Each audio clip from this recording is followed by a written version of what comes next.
So our first block is obviously going to be the easiest. This is the 4 square block.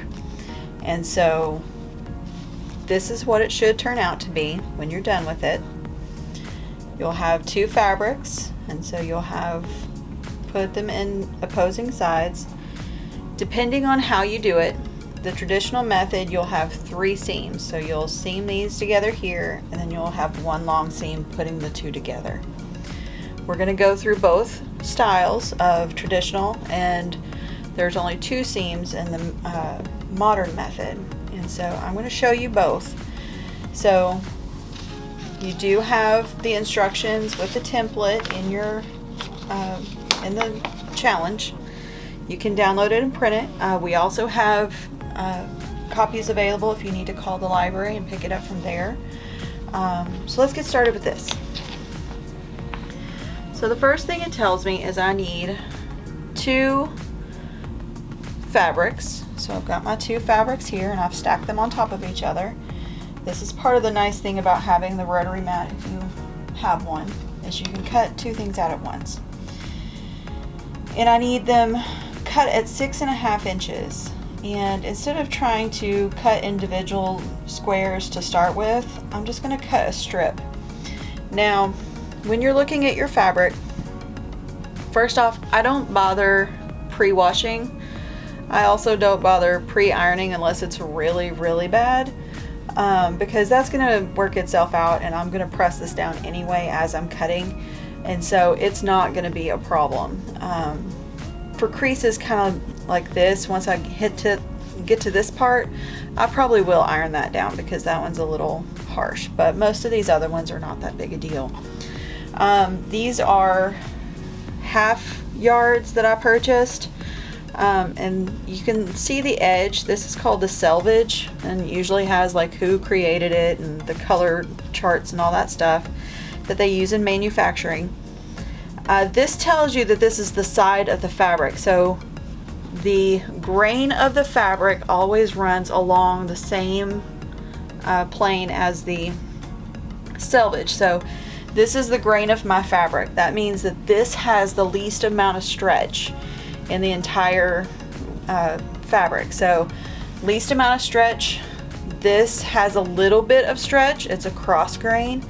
And then there's a whole lot of stretch if you go this way, because this is called on the bias.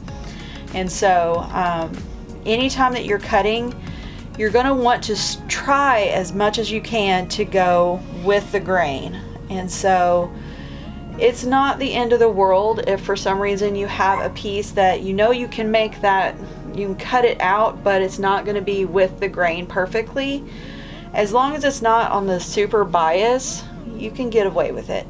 You just have to keep in mind that the extra stretch could mess things up once you start working with it. But I'm going to try to go with the grain as much as possible. And so I've lined up my ruler so that I know this is 6.5 inches. And I'm going to line up my line right there with the edge because I've already trimmed this part off. This selvage over here I already cut off. And so I know when I cut this section is going to be 6.5 inches. And as long as your blade is still good, you don't really have to press very hard on your fabrics to cut through it. But before you move this side, always try to make sure that all of it got cut, because as your blade gets used, you'll start noticing that it misses some spots. It doesn't cut completely through. Sometimes you'll see that you got a little bit off. And so as long as you don't have this, you haven't moved this, it's really easy to just kind of fix that. So always shift your excess fabric first, and then you can move your ruler and readjust it as you need it. So I don't need this fabric anymore. I'll use that for blocks later on. And so that'll just go into my stash. So now I'm going to turn it this way, and I'm going to trim this edge up so that I know that I have one square that's actually a complete square. And so that's a little bit much. I can actually go another. I want to save as much fabric as possible because we don't want to be wasteful. Even if we don't worry about running out of fabric, you don't want to waste your fabric either because you've spent good money on that. And so I'm just going to go close enough so that I know that this edge is parallel with this edge, and so I have a good angle there to work with. So now everything's squared up, and so now I'm going to do the same thing, only this time I'm going to turn it the other way because that's how I set it up. 6.5, because I'm doing a 6.5 inch square. And just to make sure that I am on square, I like to line this edge up and this edge up. It's not necessary, you really just need to line this edge up since we already cut this one. But it just makes me feel better that I know that I've done this. Now, unless you are semi-ambidextrous, don't try this because you will totally cut yourself.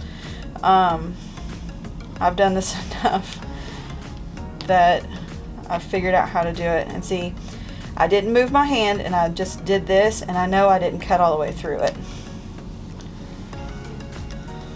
There we go.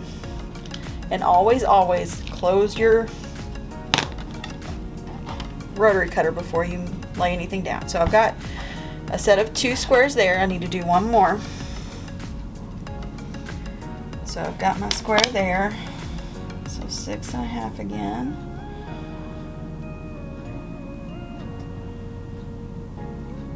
This is again where you want that really good light, because sometimes even that fluorescent yellow will blend in with your fabric.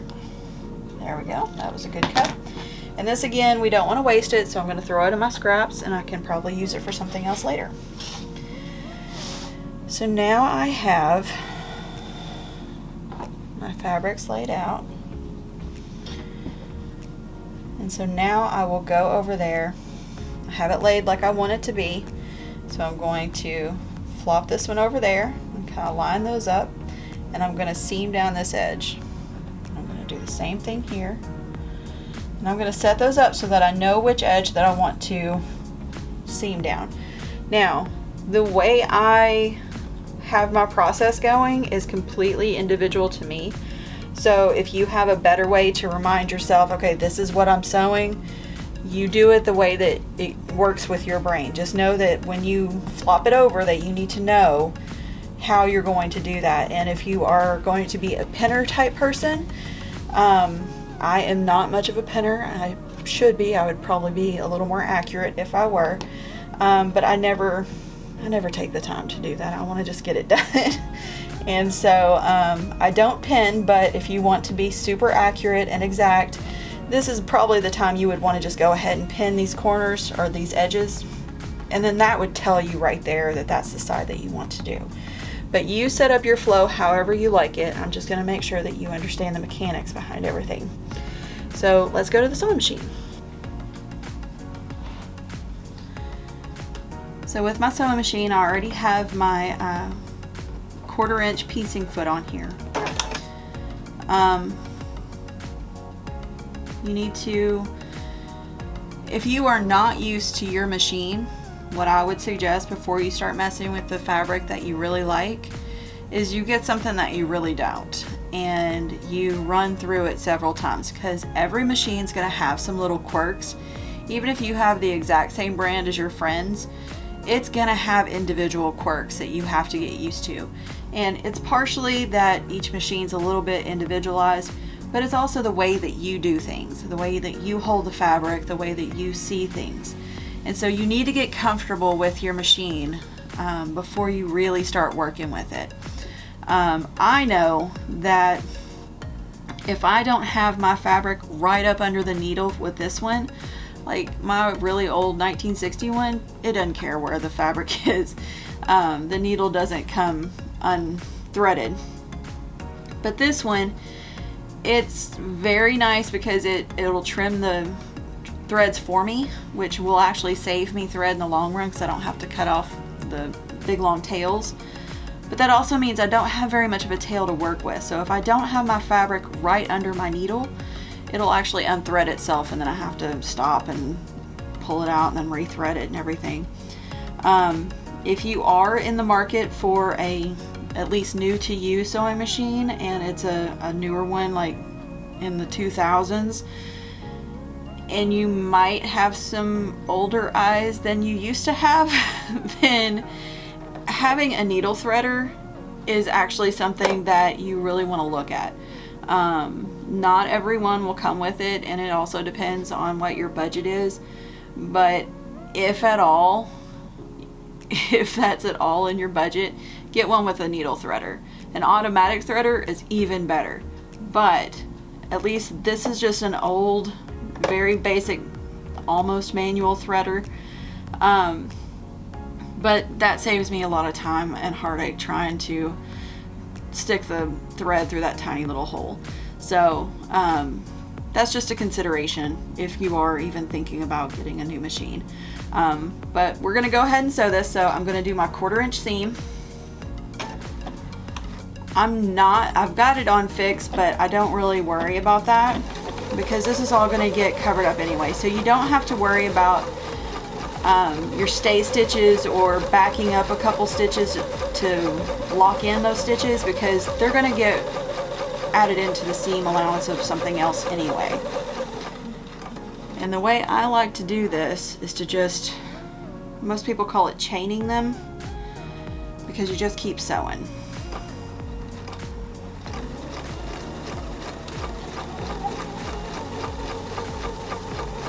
And so if you're making a whole lot of the same thing and you have all your pieces cut, then you can just keep doing this, and then you just cut the chains apart. And so now I've got that done. So those are my first 2 seams, and then you'll see, because I chained, there's this little bitty string that's sticking between them. I'll just snip that. And again, I don't get super close with my strings. I don't really care if there's some little extra hanging off, because it's all going to be on the middle of a quilt anyway, so no one's ever going to see that. It just looks a little messy whenever you show people your unfinished quilt. If you just show them the top, then yeah, they'll see some little strings hanging off the back, but once everything's quilted, it's not a problem. So I have my 2 pieces, and now I really need to go and iron them, because that is always the next step. Once you seam them, you iron them. When you are ironing, there is a good habit that you should probably work on. And it seems extraneous, and it might be. But when you look at your threads that you've sewn, you can see a tension between the top and the bottom, and so you can tell that they're kind of fighting against each other, because what happens is the thread from the top will lock in with the thread from the bottom, but they have a tension to them already, and they don't want to be looped around something else. They want to stay flat like they were. So there's a little bit of a tension there, and you can feel it. It kind of feels hard.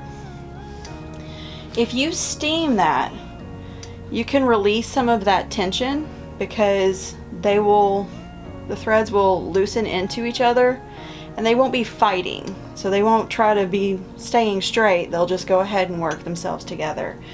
And so it seems like an excess step, but it's not a terrible habit to have, of just ironing the seam down without folding it or anything like that, just to kind of do that. And once you touch it again, you'll see what I'm talking about, because before you could easily feel a ridge along that seam line, but once you steam it just a little bit, it softens up and it just kind of works itself into the fabric, and so you lose some of the tension that way, and that helps it. A general rule of thumb is you always want to fold your fabric to the darker side. And so I've got this mint green and I've got this red. So this is really going to be my darker side. And so I want to turn them this way, and I'll show you why. Because it's super easy to just lift up, and you want to iron it this way so that you know that you're getting right up to that seam line. And so when you press into that, it just automatically locks that seam down.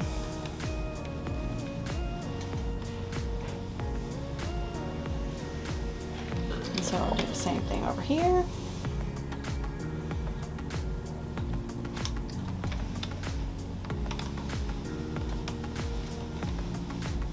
And so now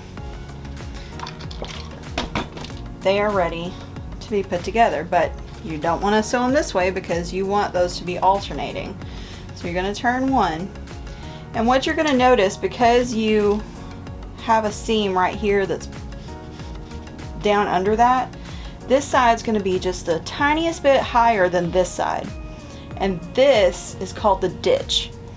And so anytime that you hear a quilter say, "I quilted in the ditch," that means that they went along and they just kind of put their needle right against this edge, and so they quilted into the ditch.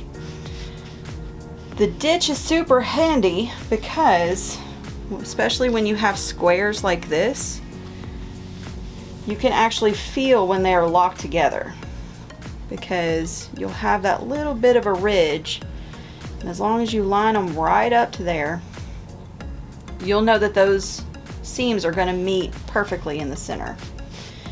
And if you're going for accuracy and perfection, the biggest thing that's going to scream at people that you are being sloppy is that your seams don't match up. And so there might be a little bit of a gap between where you see maybe the mint colors blending into each other right here. You really want it to be where all four colors seem to hit at the exact same point. And so, especially with squares, if you use that ditch to kind of be your guide, it will lock itself in, and then you'll go from there. So that also means anytime that you are putting pieces together, you want to work from the inside out, because you can always kind of fudge things on this outside edge. On this inside, if you mess that up, that's what really screams that you weren't paying attention, or you did something a little bit wrong, or you cut something off.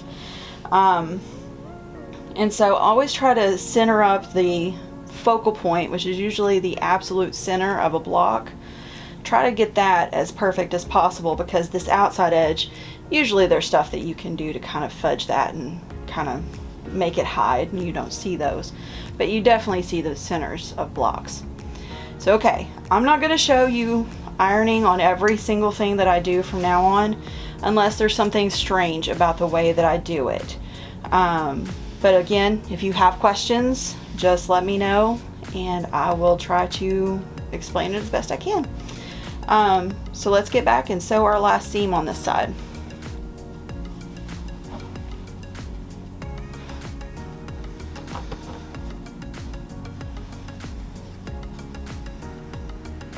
Now again, I'm not much of a pinner. I am one of those that gets a little sloppy about things.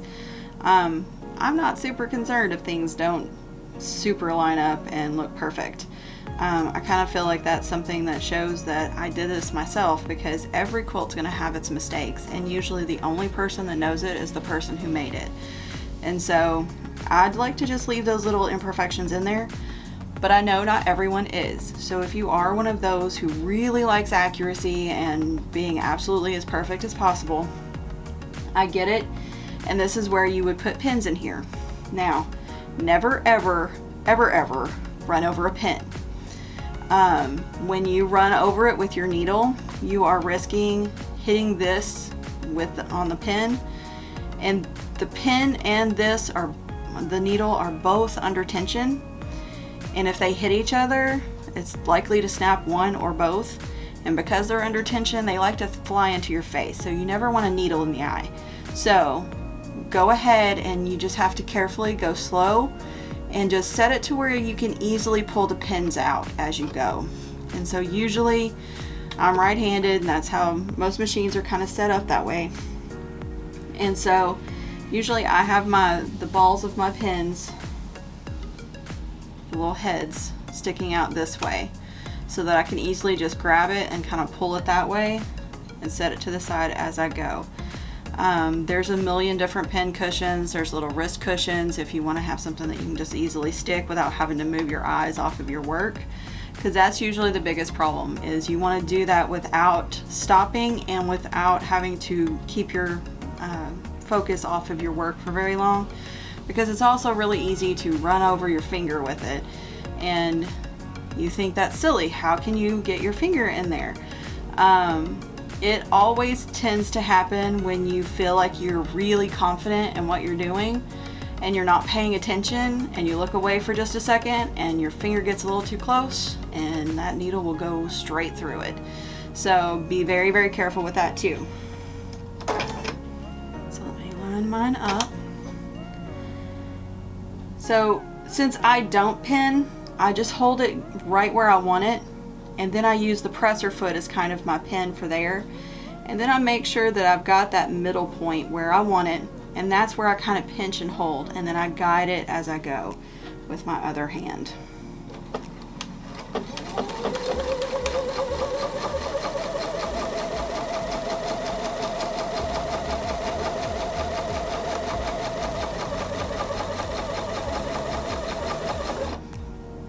Now there are times where I want to adjust it, make sure I've got it just right before I go through there. There are always little adjustments that you can do.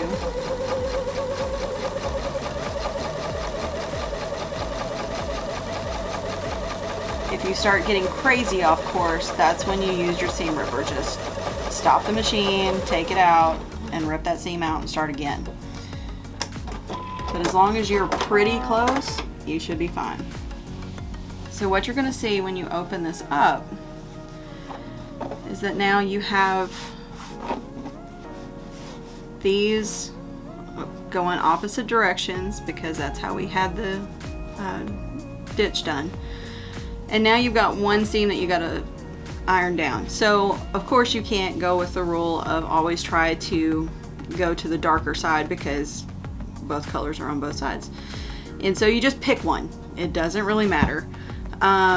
Occasionally you'll know, like if you're making a whole bunch of these that you're going to fit together, you will have to map out how you want these to fold so that if you're going to just sew this onto another one, that you'll know that they match right. But otherwise just pick a side and iron it down. It won't be a big deal. Occasionally it becomes an issue where you have like a really white color right here that's really see-through. And so you might see a little bit of that seam where it's a little whiter or darker right here, depending on your fabric. And so you'll see the color difference, but again, it's not that big a deal. This is not brain surgery, it's just quilting. And so even an ugly quilt will keep people warm. And so again, I'm just gonna go iron this down and this will be done. So let me show you the slightly faster modern method of doing this. This was the more traditional way. So now I'm going to use some different colors. It looks like this is another half yard that I got. Make sure I can find my cutter.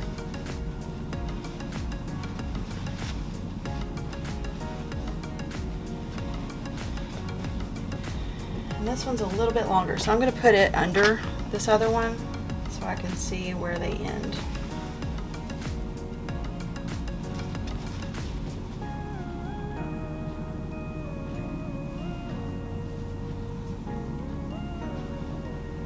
So I'm going to try to line them up as evenly as possible. I'm still going to have to square this up because no matter who cuts your fabric for you, it's always going to be jaggedy. It's never going to be a straight cut.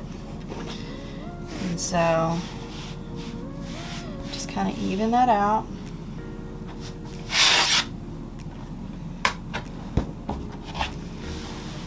Cut from this side because I'm right-handed and I, for some reason, have a habit of putting it over there. All right, so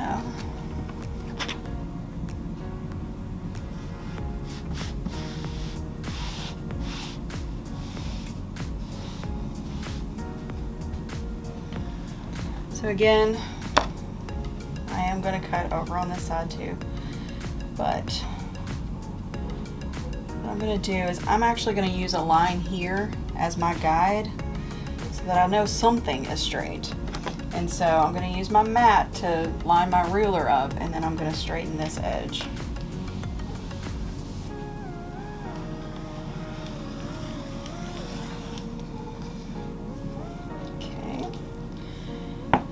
Scoot this over, and I'm going to cut 6.5. 1, 2, 3, 4, 5, 6. Sometimes you just really have to verify that you are looking at it right. So I'm going to go ahead and cut 6.5 this way.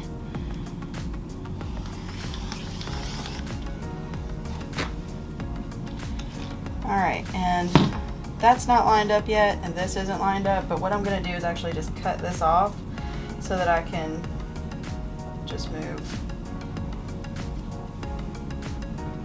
this big piece out of my way.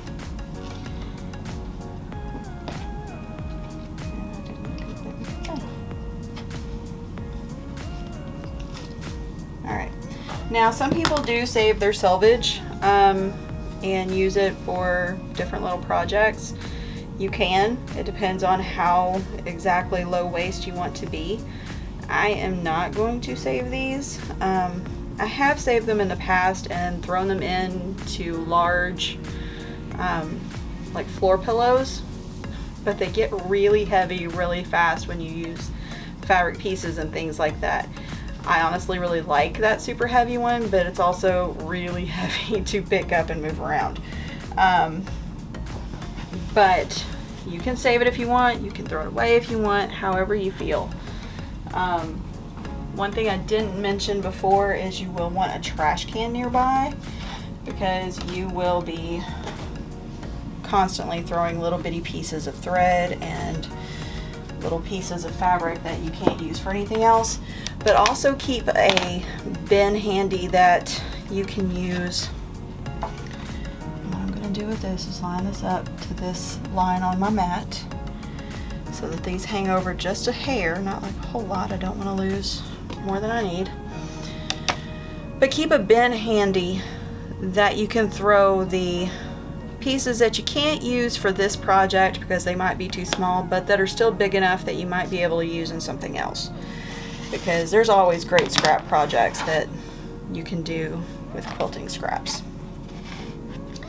So again, I'm doing this from the left hand because I'm being silly. I'm just going to cut this over here and then do it like I'm supposed to do it.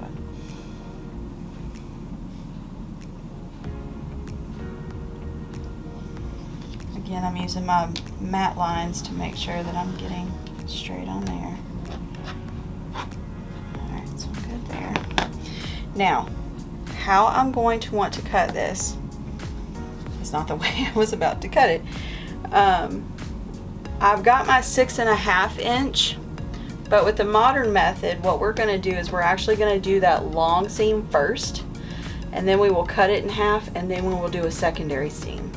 So what I actually need to do is cut it at 13 inches. And pull it the other way. So 13 inches. And especially with long cuts, I really do want to make sure that I'm keeping straight as much as possible. And so I am going to use as many sides, as many lines on my ruler as I can. And so I've got 13 inches there. So that'll be perfect for there. And then again, I'll save that for something else later because I might be able to use it. And so right sides together.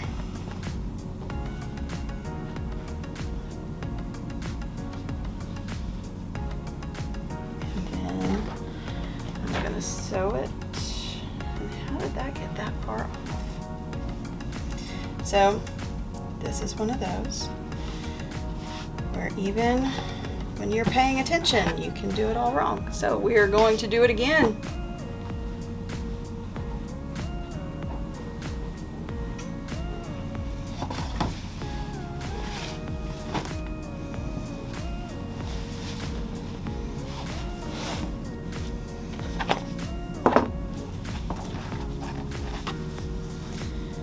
So I won't throw those out. I will keep them. Line these back up as best as possible. And I will try to make sure I don't have that issue again. And that's because I really needed to iron that. Because for some reason, this pink one is super wrinkly. So that is one of those cases where I do need to get that giant wrinkle out.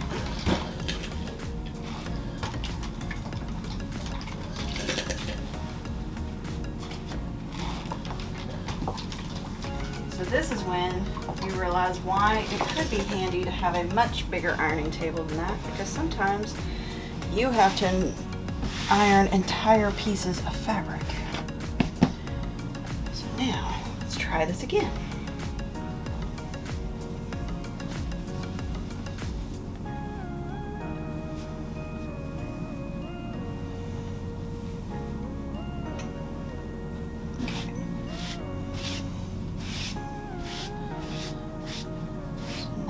Should be good.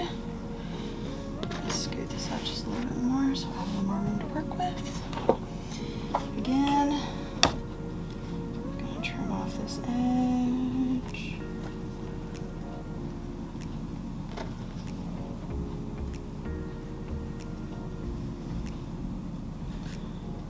Line it up as best I can there.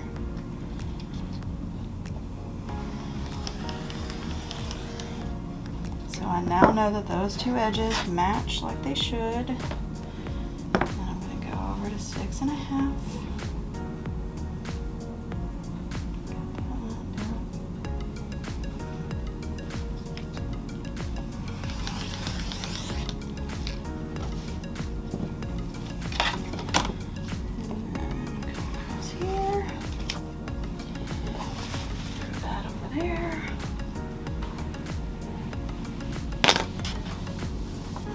Turn it and line it up on here.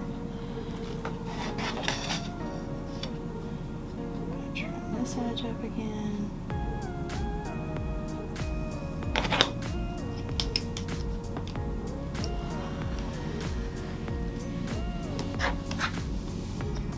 And now I'm going to go to 13.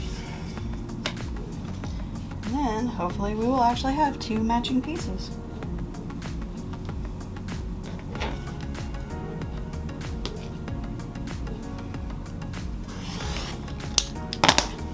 All right, so let's see how we did this time.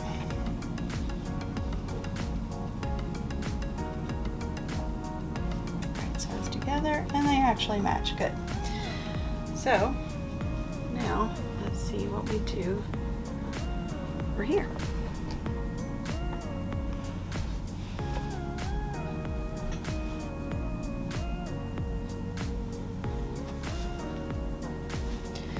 So with the modern method, I'm actually just going to do one really long seam.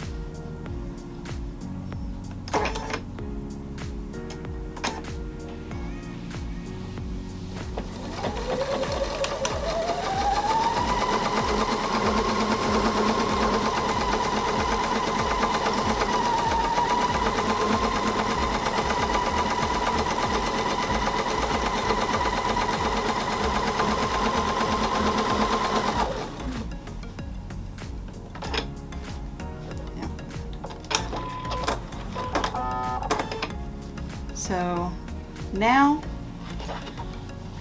I have a really long piece that I'm going to cut at 6.5, and that way I'll already have my two seams already made, and then I'll iron it and I'll be right back.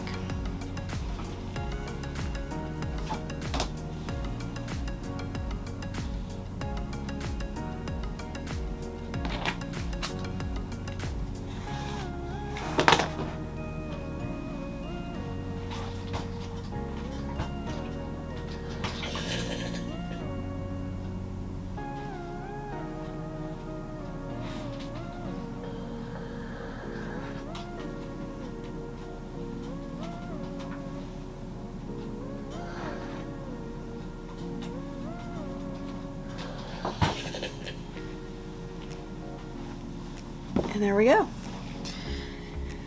So now I just have to turn this and fold it together and lock those stitches together and do one more long seam.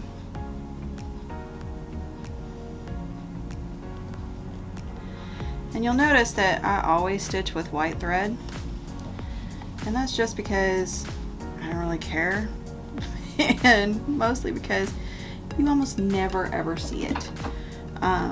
If you're actually going to machine quilt and it's going to be laying on top of your fabric and everything, then yeah, you might want to consider getting a color for it that matches a little better. But you might also want to accentuate those stitches and use something like white to show off. But even once you have these stitched together, you don't see the white because it's on the back side and it's in the ditch of that seam. And so I just use plain old white, because then I don't have to worry about changing it and I don't have to worry about trying to match things. It's just white.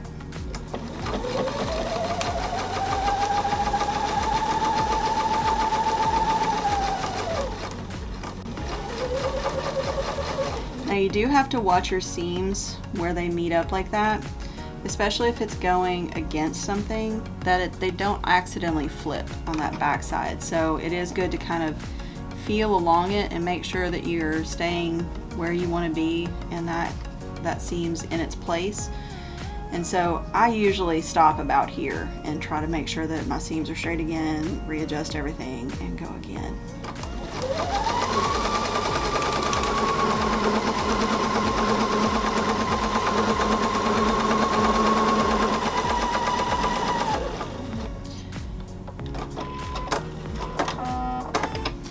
And I'm a bit of a lead foot when I sew, and I will tell you from experience that no matter how awesome a machine is, how brand new it is, how many stitches they say it can do per minute, you're usually going to get pretty sloppy when you're going that fast, and B, your machine just doesn't like it. And so I usually try to keep it down, but I find myself going a little too fast sometimes. So another thing that if you are considering purchasing something that you can find is stitch regulators. And so you can turn down your stitch regulator, so even if I put my foot all the way down on my pedal, it's not going to go too much faster than just what I want it to go anyway. And so that's just a thought. Let me iron this and I'll show you how it looks when we're done.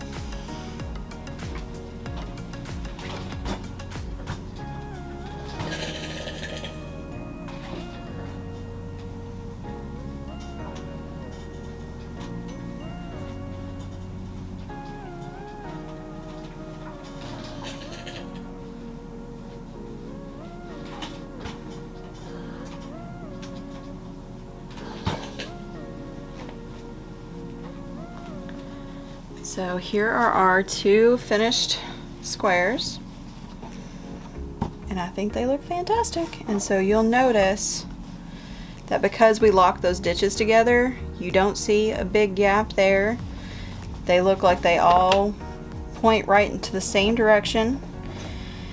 Occasionally you will find fabrics that are very directional, and if you do that, the modern method is not that great of an idea, because you do have to flip that one around, and if it's directional and right the first time, then it's going to be wrong the next time.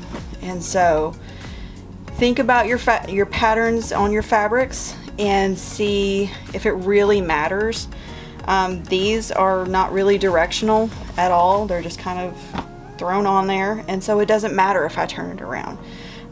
But if I have something that's definitely lined a specific way and then suddenly it's going the other way, that's going to just make your brain want to explode. So be mindful of what direction your fabric seems to be going in when you look at it, because even sometimes like things like this, that if you look at the whole thing you don't really see a direction, but when you break it into a small piece you'll start seeing some kind of little directional pattern that you're like, oh man, it looks kind of terrible the way that I did it.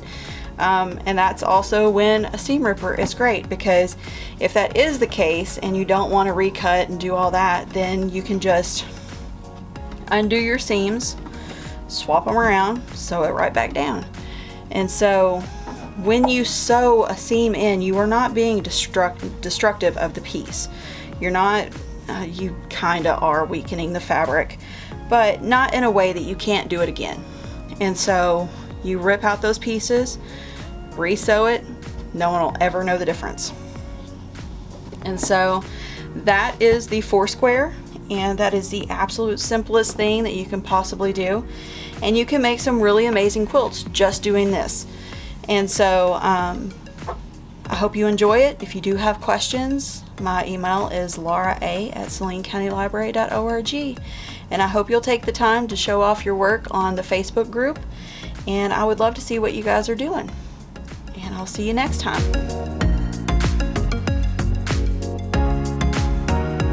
Let's talk about squaring things up for a moment. So this is one that I cut off. So this one, this square is a little bit bigger than this square, and I just didn't measure it correctly and I got it a little bit off. So what I'm going to do, instead of just tossing it, I've got two options. Three options. I can always throw it away. I don't want to do that though, because I have put it together. It's a completely usable block. If I square it up, I can tear it up and use it for something else, and so I can use the fabric again in another block, or I can just start collecting my little mistake ones and create something else out of them later. And so that's what I'm going to do. I'm going to have my little pile of not quite correct sized ones. So now what I need to do is square this up so that it is actually a square and I can use it for something else. And so what I'm going to use is I'm going to use this point right here to figure out how big of a square I can make it. So as it is right now, this one is 6 inches and a little bit, and this one is 5 3/4. So I really need to go and make it square this way. So if I do 5 3/4, that'll be a square all the way around. And so I've used that point right in the middle to put my 5 3/4. So here's 6, here's 5 3/4, 5 3/4, and this has a 45-degree angle on it.